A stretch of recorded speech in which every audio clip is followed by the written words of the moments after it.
बच्चों इस वीडियो में हम लोग सॉल्व करेंगे एनसीईआरटी के एक्सरसाइज 4.5 का क्वेश्चन नंबर 9।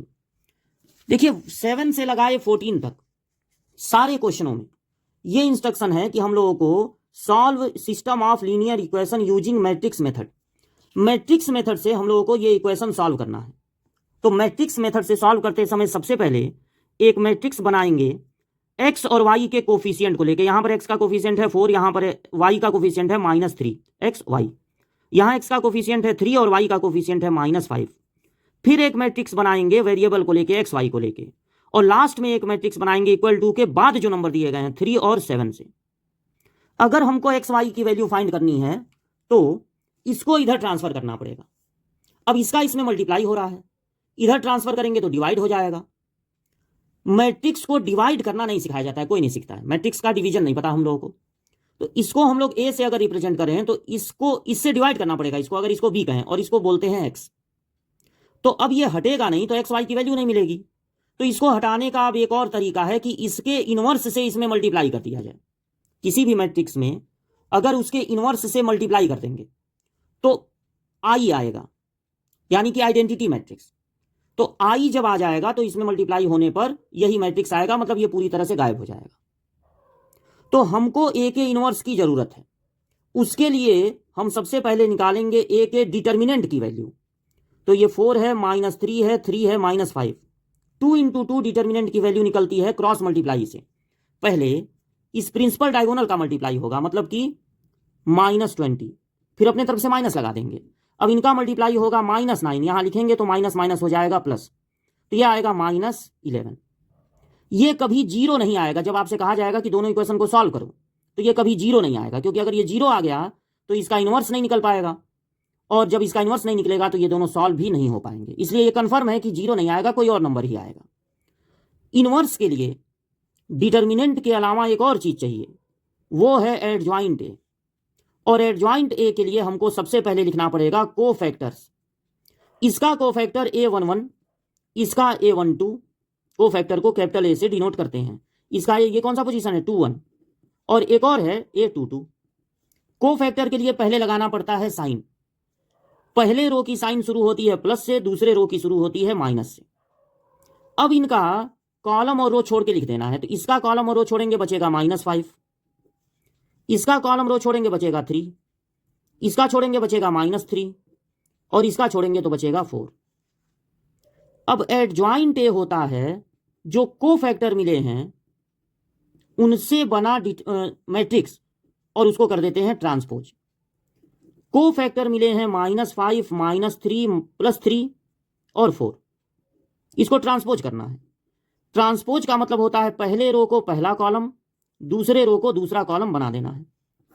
और अब ए इनवर्स का फॉर्मूला होता है 1/, डिटर्मिनेंट की वैल्यू इनटू एडजॉइंट।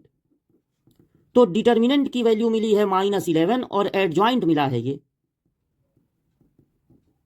ए। जब ए इनवर्स निकल गया तो क्या करेंगे, इस इक्वेशन में 4 -3 3 -5 इंटू एक्स वाई, इसके इस बगल जो इनवर्स निकला है 1/-11, और साथ में निकला है -5 3